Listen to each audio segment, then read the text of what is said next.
Then dito, yung video na i-drag ko is, yung format niya is naka.mov to. So, ipapractice ko ito. So, naka.mov yung format niya, naka-QuickTime format. So, take note lang, kapag mag-drag ka dito sa Nyok non-commercial, kailangan yung format niya sa video is naka.mov format, naka-QuickTime format siya. Para gagana siya kung i-drag siya sa Nyok non-commercial version or i-import siya sa Nyok non-commercial version. Kailangan naka-QuickTime format siya, ganon. Then kung mag-drag kayo ng video sa Nyok non-commercial version, ang i-drag niyo yung video is, ang format niya is naka-MP4, ay hindi yan gagana.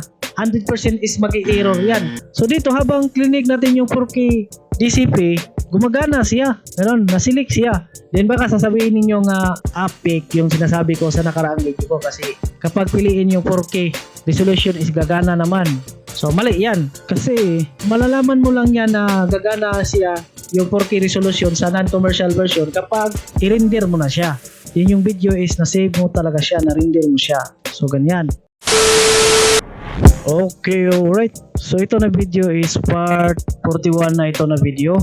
So ngayong October 21, 2025. So susubukan ko lang itong in-install ko na Nyok non-commercial version. So kung gusto ninyong mag-install ng Nyok na non-commercial version, so tingnan lang ninyo yung video ko sa part 40 or sa part 39 kasi tinuro ko dyan kung paano mag-install ng Nyok na pre-version na non-commercial version. Ganon.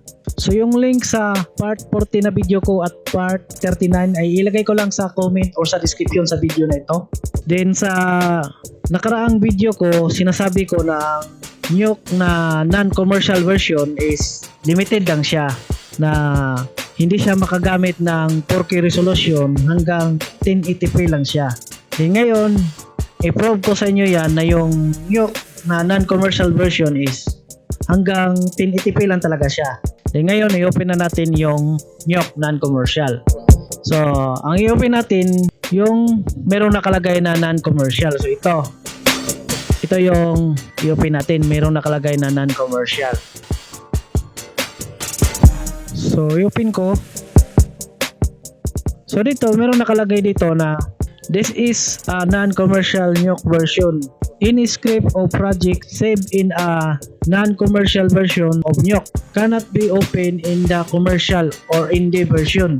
Output resolution is restricted to maximum of HD 1920 by 1080. Some other operations also have limited functionality. So yan.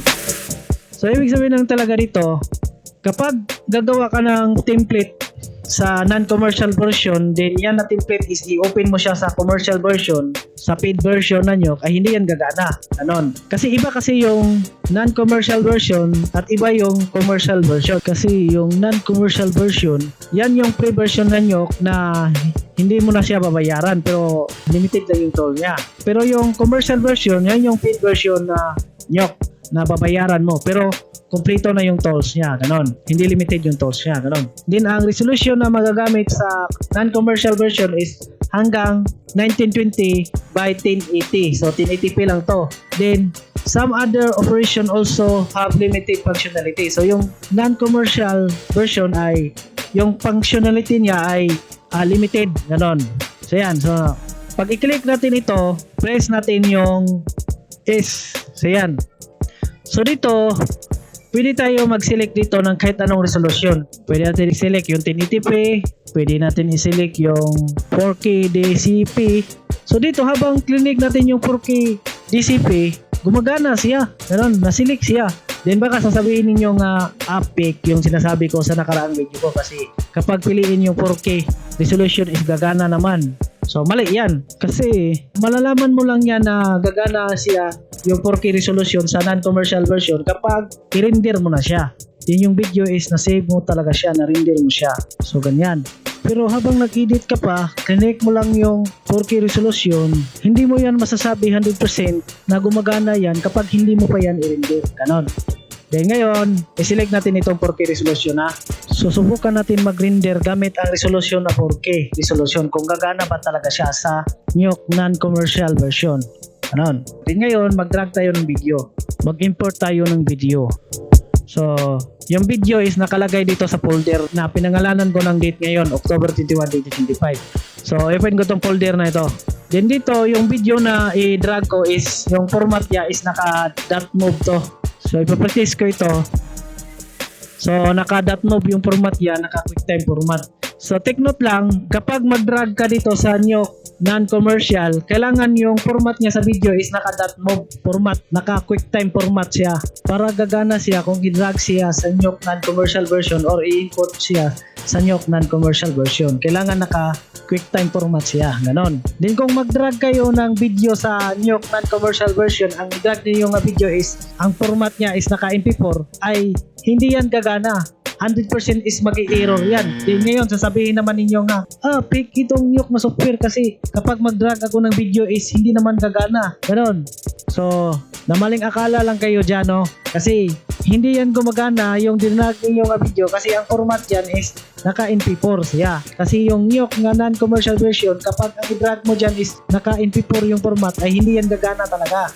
Kailangan ang i-drag mo dyan na video is naka-QuickTime format. Malalaman mo yan na naka-QuickTime format yan kapag ipapractice mo yan is ang makalagay dyan is .mov. Ibig sabihin naka-QuickTime format yan. So para mapasok sa Nyok na software yung video mo nga naka-MP4 yung format niya, so ang gagawin mo dyan sa video mo nga naka-MP4 format is i-convert mo yan sa QuickTime format. Ganon.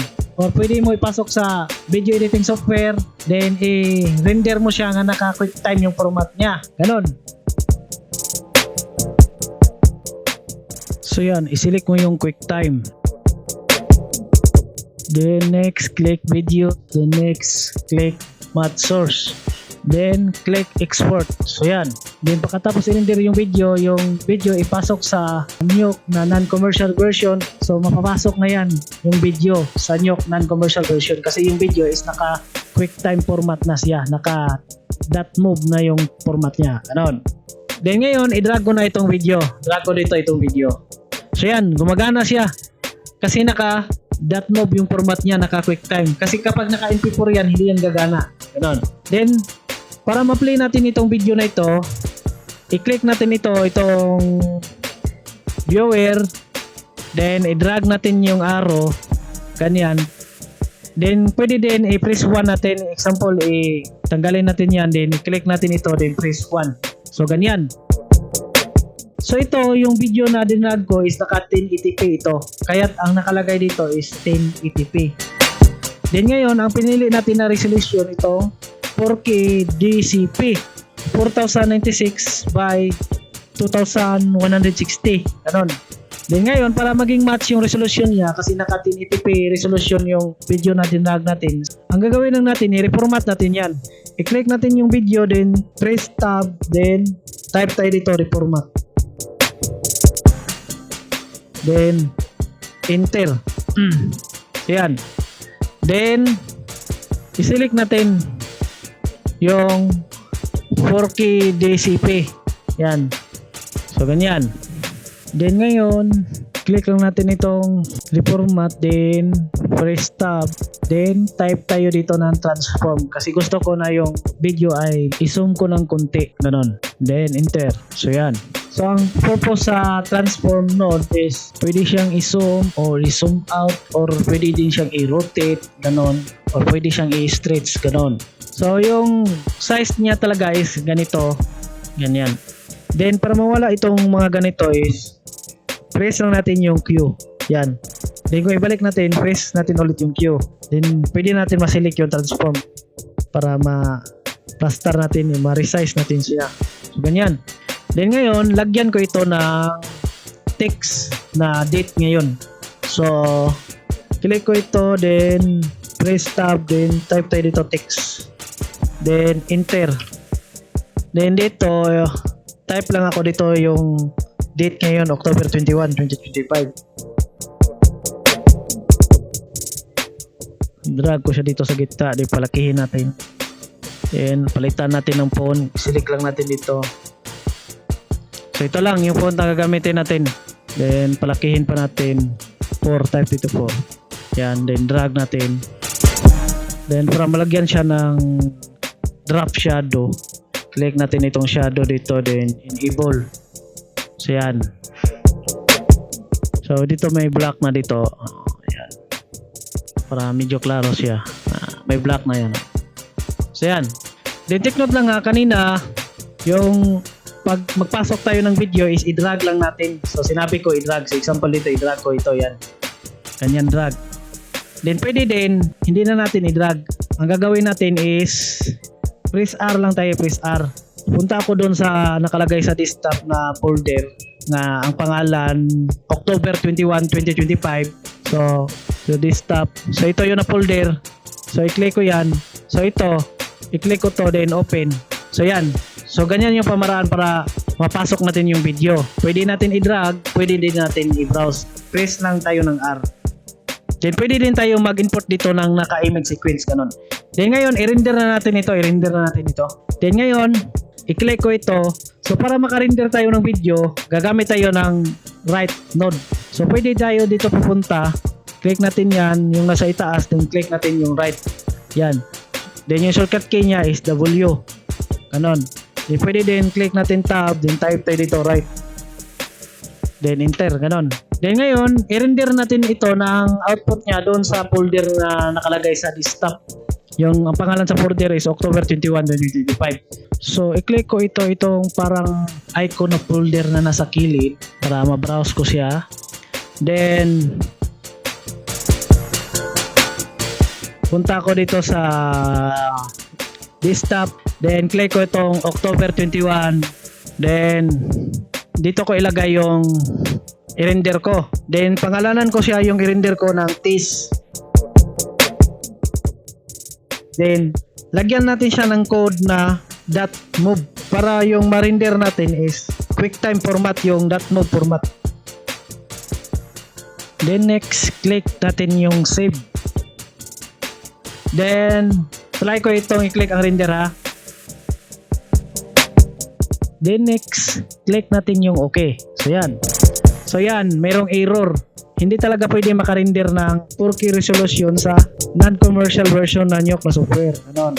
So dito, nakalagay dito, the binding box exceed the maximum resolution allowed in non-commercial mode is 1920 by 1080. So hanggang 1920 by 1080 resolution lang tayo talaga. So hindi talaga pwede render ng 4K resolution sa non-commercial version. Dahil pwede lang tayo mag-render ng 4K resolution yung version na commercial version, yung paid version na binili natin yung Nyok na software na commercial version. Ganon. Pero tandaan ninyo, sa Nyok na software mayroong crack version, yung illegal, yung pirates. Yan ay hindi yan binili, pero yung crack version ay full version yan, hindi yan limited. Pwede kang makagamit yan ng hanggang 4K resolution. Din ang tools dyan ay hindi limited. Kompleto yung tools dyan. Ganon. At yan yung ginagamit ko noon, crack version. Then dito sa video na ito, ginamit ko lang yung non-commercial para mapakita ko sa inyo kung ano ba talaga yung non-commercial version sa Nyok na software. Ganon. Then ngayon, balik tayo sa topic. So click natin yung OK. Then ngayon, para ma-render natin yan, so kailangan palitan natin yung resolution niya. So, click natin yung blower, then press is, then itong sinilik natin na 4K DCP, palitan natin ng 1080p. So, ito yon. Then, yung reformat na nilagay natin, i-click natin yan, then palitan natin ng 1080p. So, merong pagbabago dito, click ko lang to yung transform niya. So, i-delete ko na lang to yung transform node niya para babalik siya sa dati. Then, itong text niya is malaki na siya. So, liitan natin ng konti ito. Yan. Yan. Then ngayon, i-render natin ito ha, i-render. So, click ko ulit itong right. Yan. Then, click ko ulit itong render. Then, so click natin yung OK. So yan o, na-render na siya o. Then, hintayin lang ninyo na maging 100% yan. Then, pagkatapos dyan i-render, so hanapin lang ninyo yung output niya, kung saan ninyo nilagay yung output. Then, i-play ninyo yung ni-render ninyo. Is talagang gagana yan 100%. Then, mayroon lang akong gustong klaruhin. Nung video ko nung nakaraan, habang nag-install ako ng Nyok na software na non-commercial version, so ang capacity lang niya is ganito. 2.5 98 gig yung capacity niya. Pero kapag ma-install na yan is lalabas na dyan yung original files niya. Kasi sa paggawa sa program na yan is meron silang ginamit na script o program para maging maliit yung capacity niya sa file niya sa installer niya. Pero kapag i-install na siya is lalabas na yung original file niya talaga na malaki yung files niya. Kasi kung tingnan natin dito sa drive C, yan, program files. Then hanapin natin yung ito, Nyok 16.0 B6. Pag ipapitis ko yan,